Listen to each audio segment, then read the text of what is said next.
Assalamualaikum warahmatullahi wabarakatuh. Pemirsa, teman-teman dimanapun Anda berada, Alhamdulillah pada kesempatan kali ini kita diizinkan untuk bertemu di dunia maya.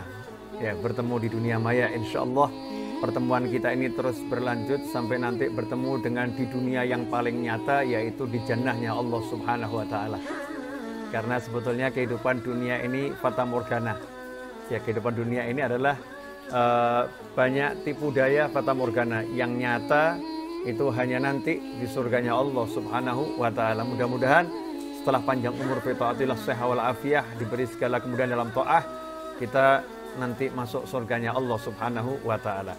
Pada kesempatan kali ini tema yang diangkat oleh teman-teman adalah gimana caranya agar disayang oleh Allah Subhanahu wa Ta'ala, agar kita disayang Allah. Sederhana, sebetulnya kalau kita buka Al-Quran, ayat yang pertama kali dan ayat itu kita baca tiap hari di dalam sholat, dan dianjurkan kita untuk mengamalkan ayat tersebut setiap kali melakukan perbuatan yang baik, perbuatan yang kita dianjurkan oleh Allah Subhanahu wa Ta'ala, yaitu basmalah, bismillahirrahmanirrahim. Di dalam ayat itu sebetulnya sudah terkandung cara agar kita disayang Allah. Sudah lengkap, yaitu memulai segala sesuatu dengan nama Allah Ar-Rahman Ar-Rahim. Nama Allah yang maha pengasih dan nama Allah yang maha pengasih. Kalau bahasa Indonesia sering kita terjemahkan maha pengasih lagi maha penyayang, sementara asal katanya sama, rahmah. Asal katanya sama, yaitu rahmah. Dengan nama Allah yang Ar-Rahman dan nama Allah Ar-Rahim, kita disuruh mulai kehidupan dengan bismillahirrahmanirrahim. Karena itu kalau kita pengen disayang oleh Allah Subhanahu wa Ta'ala, kita harus kenal asma Allah Ar-Rahman dan Ar-Rahim dan menerapkannya dalam kehidupan sehari-hari. Kalau kita pelajari tafsir, maka Ar-Rahman itu berbeda dengan Ar-Rahim.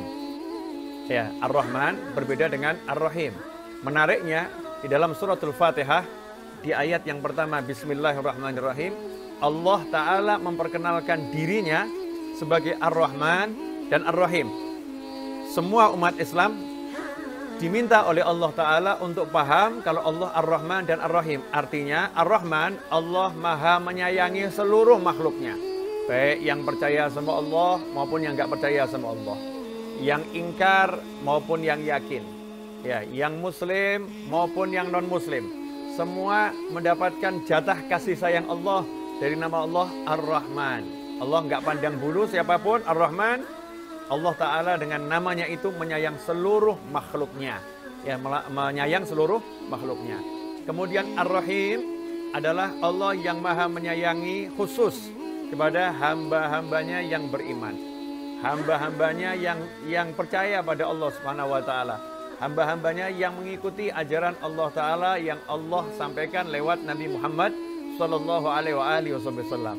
Sehingga kalau kita betul-betul paham Allah sendiri menyayangi seluruh makhluknya dan menyayangi secara khusus manusia-manusia, jin-jin, dan hamba-hamba Allah lain yang percaya sama Allah Ta'ala, maka seyogianya dalam kehidupan sehari-hari kita pun menjadikan diri kita seperti itu. Diri kita kalau memberikan kasih sayang tidak memandang agama, ya, tidak memandang ras, ya, suku, bangsa, enggak. Kasih sayang ini kita berikan secara umum kepada seluruh makhluknya Allah Subhanahu wa Ta'ala. Kalau ada orang yang kelaparan, jangan ditanya agamamu apa. Kalau ada orang kelaparan, jangan ditanya, ya, kamu percaya enggak sama Allah Subhanahu wa Ta'ala. Jangan ditanya. Orang kelaparan butuh makan, kasih makan. Salah seorang nabi-nabi terdahulu, kalau saya nggak salah ingat, Nabi Ibrahim atau yang lain, karena saya lagi nggak ingat betul namanya siapa, nabi-nabi yang terdahulu, ada yang orang datang ke rumahnya minta makan saat itu, kemudian oleh nabi tersebut ditawarkan, ini bukan Nabi Muhammad SAW, nabi-nabi terdahulu, ditawarkan dulu, masuklah kamu, ya, agamanya Allah Ta'ala, kamu percaya sama Allah Ta'ala, nanti saya beri makan, kalau tidak, saya tidak akan kasih kamu makan. Maka orang tadi pergi, karena dia nggak mau mengikuti ajaran Nabi tersebut. Orang tadi pergi.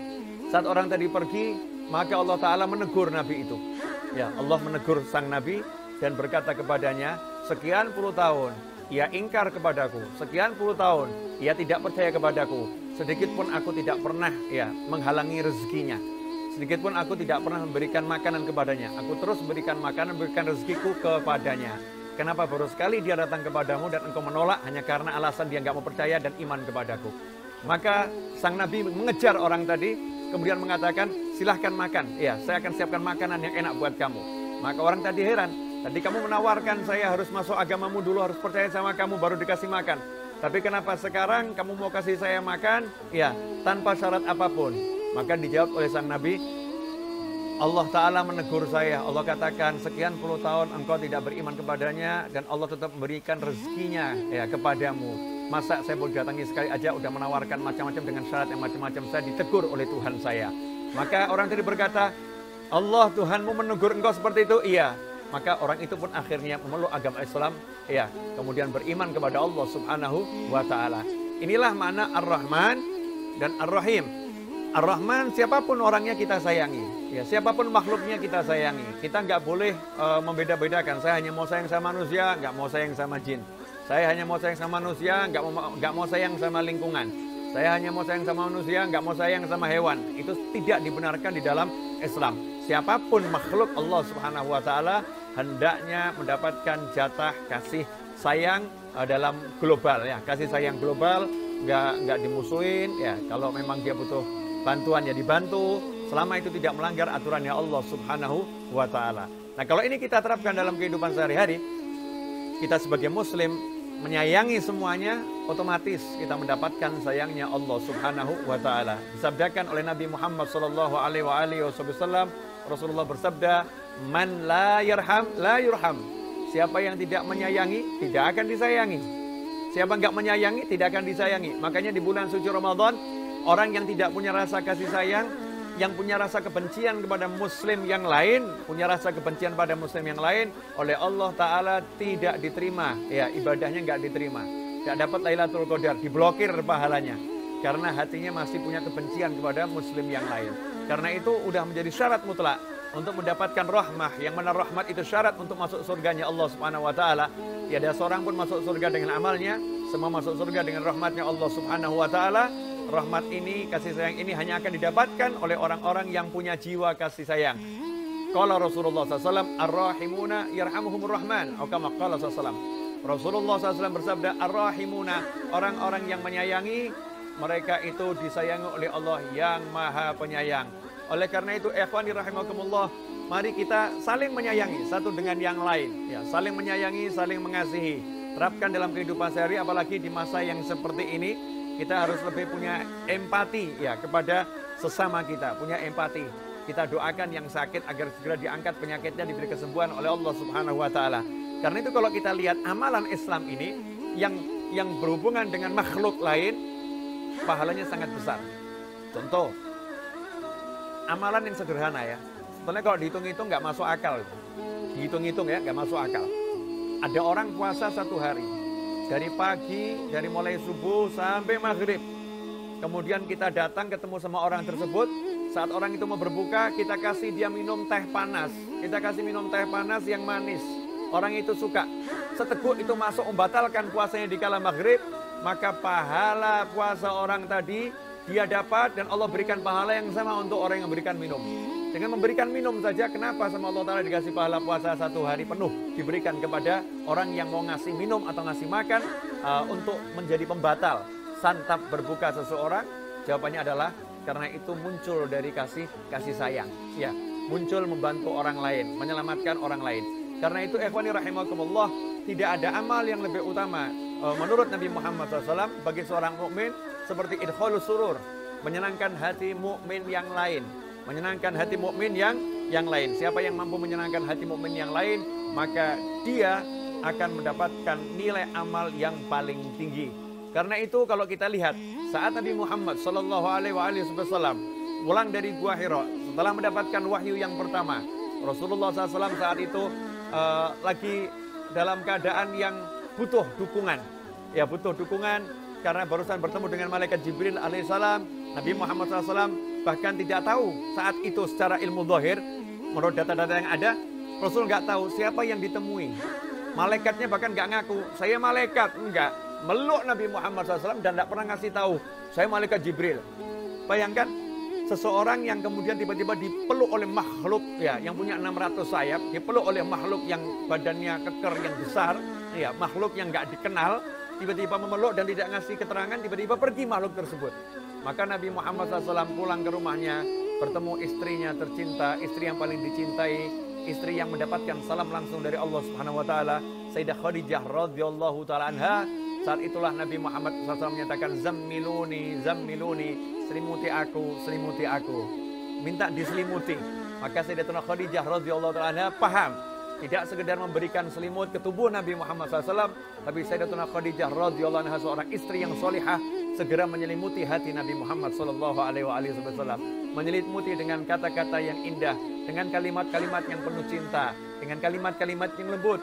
Sayyidatuna Khadijah mengatakan, jangan khawatir, Tuhanmu Allah Ta'ala tidak akan pernah mencelakakanmu selama-lamanya, tidak akan merendahkanmu selama-lamanya, karena engkau adalah orang yang suka memberi makan orang yang kelaparan.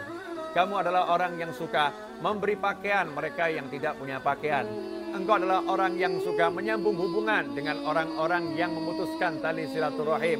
Engkau adalah orang yang menyayangi orang lain, makhluk Allah yang lain. Semua yang disebutkan adalah sifat-sifat kemanusiaan.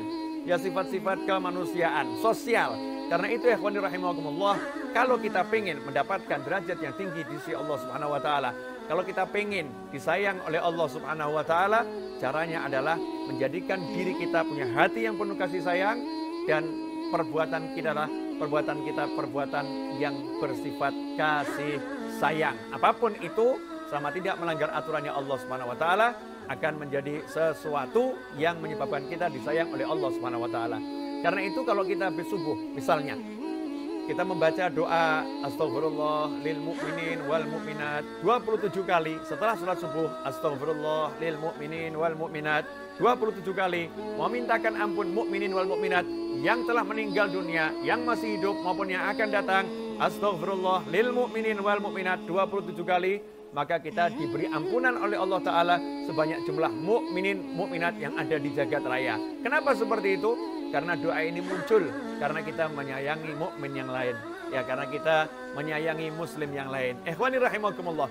Karena itu semua perbuatan yang bertentangan dengan kasih sayang diganjar, dihukum oleh Allah Ta'ala, dibalas oleh Allah Ta'ala dengan murkanya Allah Subhanahu wa taala.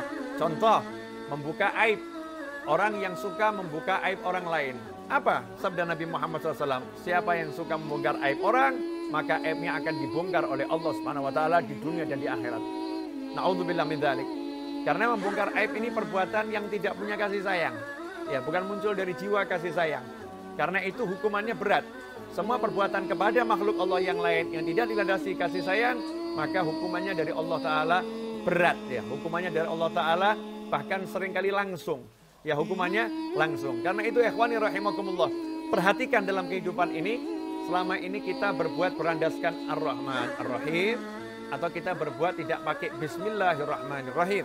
Ya, kita berbuat dengan ego kita, ya, berbuat dengan nafsu kita, ya, berbuat dengan amarah kita, tidak dilandasi dengan Bismillahirrahmanirrahim. Kalau kita lihat Islam, sampai-sampai urusan melakukan sesuatu yang halal, menyembelih hewan kurban, ya, ini sesuatu yang disunahkan, menyembelih hewan kurban. Itu pun harus dilakukan dengan cara yang penuh kasih sayang. Tidak boleh menyembelih hewan itu di hadapan hewan-hewan yang lain. Nggak boleh, karena Allah mengajarkan jangan biarkan hewan-hewan itu melihat temannya lagi disembelih. Sampai sejauh itu Islam mengajarkan. Sedetil itu Nabi Muhammad SAW mensyariatkan. Bahkan pisau yang digunakan untuk menyembelih hendaknya diasah setajam mungkin, sehingga hewan sembelihan tadi tidak merasakan, ya, proses itu lama, cepat prosesnya, tidak terasa. Kemudian juga ketika menyembelih hewan sembelihan tadi pun tidak disunahkan mengucapkan Bismillahirrahmanirrahim, tetapi disunahkan mengucapkan Bismillah dengan nama Allah tanpa menyebutkan Ar-Rahman dan Ar-Rahim, karena perbuatan yang sedang dilakukan adalah perbuatan mengambil nyawa binatang meskipun disyariatkan oleh Allah Subhanahu wa taala. Bahkan dalam ajaran Nabi Muhammad sallallahu alaihi wasallam kita lihat Rasulullah SAW melarang sahabat umatnya yang duduk di atas kendaraan hewan tunggangan, duduk di atas hewan tunggangan kemudian tidak melakukan perjalanan, hewannya parkir, orangnya duduk di atas ngobrol. Nabi Muhammad SAW melarang perbuatan tersebut. Jangan jadikan hewan tungganganmu seperti kursi yang kamu dudukin. Kalau memang tidak melakukan perjalanan, posisinya diam berhenti, turun dari kendaraan, tambatkan hewanmu, silahkan lanjutkan percakapan. Sedetil itu yang diajarkan oleh Nabi Muhammad SAW. Ikhwani rahimakumullah. Karena itu kalau kita simak kisah Nabi Musa alaihissalam, Nabi Musa alaihissalam ketika dalam keadaan kelaparan yang luar biasa, lari dari kejaran Fir'aun, ya sampai ke tempatnya Nabi Syu'aib, kemudian melihat dua wanita yang saat itu membutuhkan air untuk hewan ternaknya, tapi wanita tersebut tidak diberi kesempatan untuk mengambil air karena mata airnya ditutup dengan batu yang besar. Maka saat itu Nabi Musa yang kelaparan, gak makan berhari-hari kecuali rerumputan dan dedaunan, Nabi Musa alaihissalam muncul kasih sayangnya, kemudian membantu dua wanita tersebut. Setelah itu wanita tersebut pergi pulang ke rumahnya. Nabi Musa di bawah pohon mengatakan, ya Allah, aku sangat butuh terhadap kebaikanmu karena kelaparan, tidak mendapatkan makanan. Gak lama kemudian Nabi Musa alaihissalam diundang makan oleh Nabi Syu'aib, ayah dari dua wanita tersebut. Singkat cerita, akhirnya Nabi Musa alaihissalam mendapatkan mertua karena salah satu dari wanita itu akhirnya dinikah oleh Nabi Muhammad SAW, dan mertuanya pun menjadi gurunya. Nabi Musa berguru kepada Nabi Syu'aib alaihissalam, dan setelah itu melakukan perjalanan bersama istrinya kembali ke Mesir setelah 8 tahun atau 10 tahun. Di tengah jalan diangkat menjadi Rasulnya Allah Subhanahu wa Ta'ala. Rentetan peristiwa ini mendapatkan istri karena berbuat baik, kemudian mendapatkan guru karena dinilai punya kebaikan, diberi oleh Allah Ta'ala guru seorang Nabi. Semua rentetan ini bukan sesuatu yang sia-sia. Artinya suatu kebaikan akan menimbulkan kebaikan-kebaikan yang lain. Suatu kasih sayang akan menimbulkan kasih sayang yang lain. Karena itu kalau kita pengen disayang oleh Allah Subhanahu wa Ta'ala, tidak ada kata lain kecuali kita punya jiwa kasih sayang kepada semuanya. Nah, kemudian ada yang khusus. Yang khusus siapa? Orang tua kita. Orang tua kita.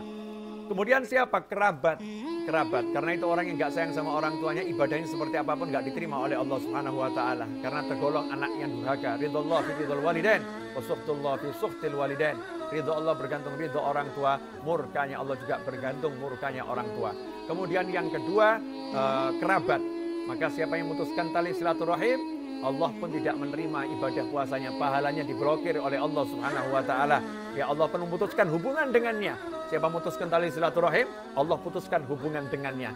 Ini semua menunjukkan bahwasanya menyambung hubungan dengan kerabat terdekat adalah cara untuk mendapatkan kasih sayangnya Allah Subhanahu wa Ta'ala, dan sebaliknya memutuskan hubungan dengan kerabat terdekat, bahkan naudzubillah min dzalik, kalau sampai melukai hati orang tua, membuat marah orang tua, maka Allah pun akan murka kepada manusia tersebut. Ikhwani rahimakumullah, kendati sekitar 25 menit saya berbicara, mudah-mudahan yang 25 menit ini berkah dan manfaat.